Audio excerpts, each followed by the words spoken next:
What's up, you guys? It's Mrs. Talati here representing Mrs. Servati. Today it's 9.1 properties of rotations if you were math 8, and it's not 9.1. Come on, Talati. It is 9.3 if it's math 8, and it's 19.3 if it's math 7, 8. Your essential understanding for today is I can describe properties of rotations and their effect on the congruence and orientation of figures. So you guys have learned through transformations that translations are a slide, reflections are a flip, and now rotations are a turn, okay? So a rotation is a transformation that turns a figure on a given point called the center of rotation. In this year, we are only focusing around the origin, meaning when we're talking about our center of rotation, it's going to be around the 0, 0, otherwise known as the origin. Okay, we are going to front load you guys. I'm going to be very honest. Some people, I feel like, have the easier ability to picture on a coordinate plane when something is rotated and how it lands, what orientation it has, and others cannot. I am one of those people who cannot envision, nor can I land in the correct spot without the rules, okay? So the rules are there for you to A, check your work, B, get the ordered pairs a lot quicker than trying to spend your time envisioning where a figure might land. Okay, now here's what I need you to understand. We're talking about rotations, right? So if we are looking at, let's just say a clock. Let's make it, ooh, that's a pretty good circle, okay? Let's call this our origin, our center of rotation. If I'm going from my start, let's just call it our, that's not a straight line, our 12 o'clock start. If we're going to rotate something 90 degrees, we're going to end up roughly about 30, okay? So follow me when I say this, that a 90-degree clock, okay, clockwise rotation, let's write clockwise, is the same thing as a 270 counter. 270-degree counter, right? You're going to end up in the same position. Counter-wise, counter-clock. Holy math. This is when I need Mrs. Servati, Mrs. Cervantes to help me with my wording. There we go. So when I say 90 clock, and you guys are going to see them presented both ways, I want you to understand that this is also known as 270 counter clockwise, okay? Which means when we get to 90 counter, so you can imagine then if we go back this direction for a 90 counter, that's the same thing as a 270 clock, okay? Just knowing that we can go clockwise rotation. And then obviously our 180-degree rotation is going to be the same if we go clockwise and land here, or if we go counterclockwise and we land here, right? 180-degree rotation lands us in the same spot, same wording. Okay, so now here's what I want to tell you is the rules. So remember, in my class I talked about the rules with, I'm not sure how much Mrs. Cervantes went into depth with the rules as far as the reflections go. But remember we talked about that our XY is our original order pair. It doesn't mean that they're both positive. It doesn't mean that they're both negative. It just means that they're our original, okay? So you might even add just the original, okay? Our rule for a 90-degree clockwise or a 270 counter is that we are going to flip them and take our opposite x. Okay, and again, this may not make sense until you actually see it on the coordinate plane. But basically, you take your ordered pairs, flip it, and your x goes to the opposite. Remember, the negative indicates it is the opposite of whatever that original ordered pair was. So then if we look at our 90 counter, or our 270 clock, depending on how it's presented to you, we're going to take our original ordered pair, and we are going to flip them and take the opposite of our x. So again, we take the ordered pair, we flip them, we reverse our x. And then our 180 is the best because it's the easiest to remember, is the opposite of both. So we're going to go negative x, negative y. Okay? So again, the rules and what we're doing is taking in, we're kind of pushing in 9.5 into 9.1, 9.2, and 9.3 so that when we get to the algebraic expressions in transformations, these make a little bit more sense. Okay, so make sure you have those written down before we get into the examples of what we are looking at. Okay, so we're going to continue to do the same things that we've done in the other two transformations, in that we are going to write our original ordered pairs first. So what I'm going to do is that you guys can see that this one is done for you, so this is a kind of one of those observed ones. So if I look at my A prime. I'm sorry, back up to Lottie. I need my originals. We're gonna go A original, B original, C original, okay? So my A original here is gonna be 0, 0. And I'm actually going to, at the same time, cover my A prime because it is also 0, 0. My B original is a -2, 3, -2, 3.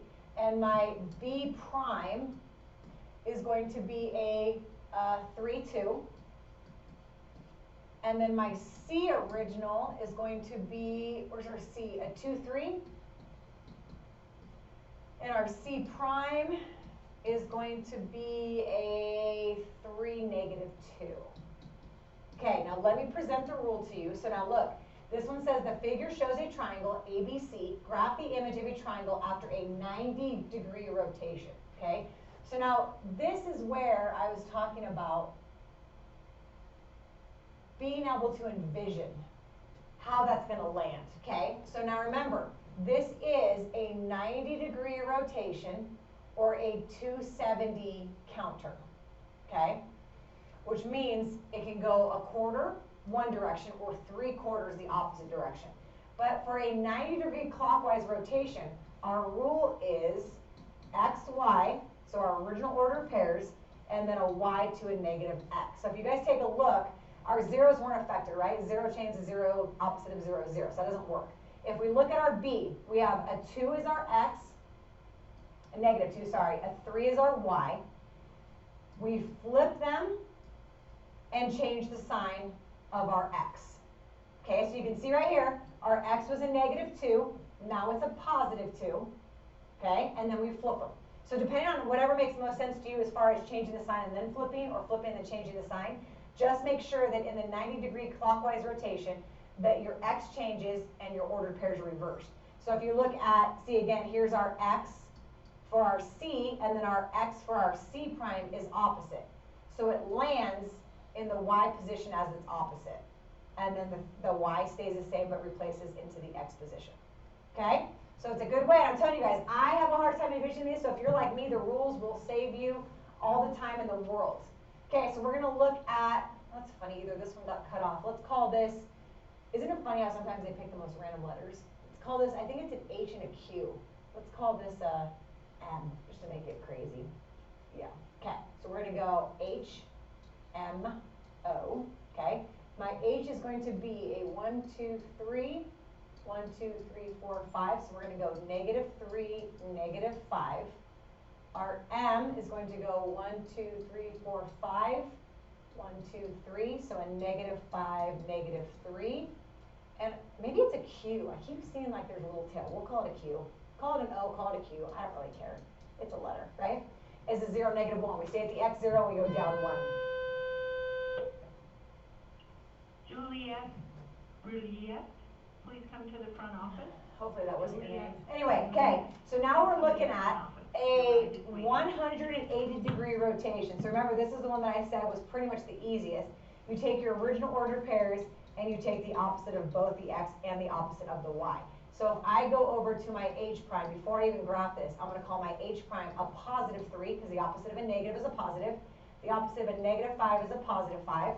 My new m prime is going to be a +, and my new q prime is going to be a +, okay? Now let's make sure that I picked the right, so we go 1, 2, 3, 1, 2, 3, 4, 5, and then 5, yeah, those are good. Okay, so I'm gonna undo that last part. Let me graph my new image, and hopefully it looks like it made it a 180-degree rotation.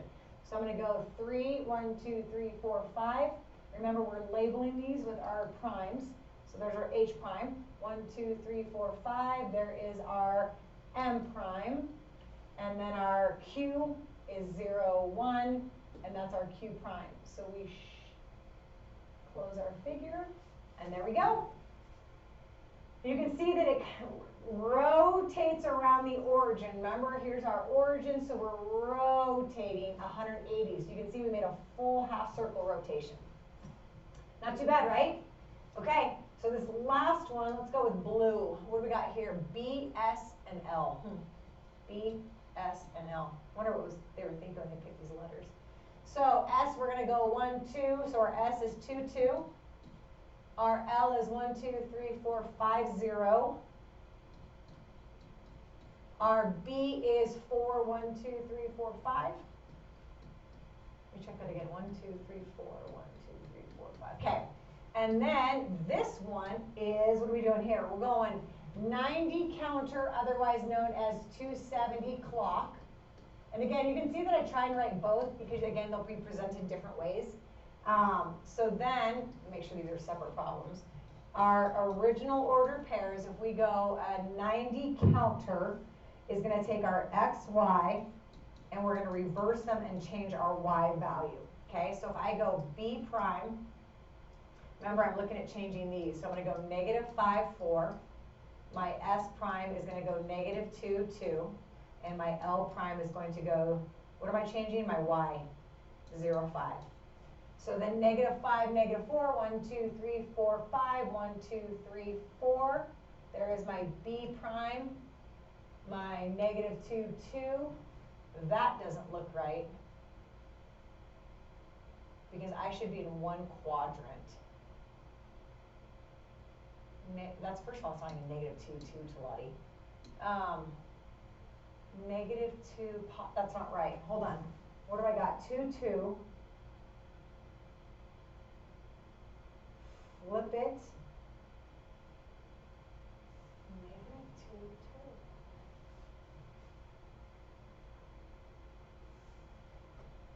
2. 0. Oh, you know what? Because my B is not right. See, that's the benefit of graphing. Hold on. Let me go back and graph my 1, 2, 3, 4. Let me go back and graph my B prime is a negative 5, 1, 2, 3, 4, 5, 1, 2, 3, 4. That's why. Okay. So see how the graphing can help you identify if you're following the rule correctly? My negative 2, 2 is an S prime, and my L prime is here. So then if we look at this went, if it's a 270 clock, we should go 1 quadrant, 2 quadrant, 3 quadrant, right? So that's another way to check it. So I'm telling you guys the rules, make flashcards, the rules are going to be your best bet. Rotations are the most in-depth, they are the hardest to remember, but once you start practicing more, especially identifying like 90 counters, the same thing as 270 clock, they become a little bit easier. All right, so look at this one. So you guys are going to take A, B, C, D, and you're going to perform 3, actually 4, technically, because you have 180, you have a 270 clock, you're going to take point C after a 90 counter, and then another 180 rotation, okay? So you should have quite a few ordered pairs on that 6, 7, and 8, and then you have a 180 rotation and a 90 clock. That should be it, yep? All right, you guys, use those rules, write the original and the new, and we are on our way into transformations. Have a great day.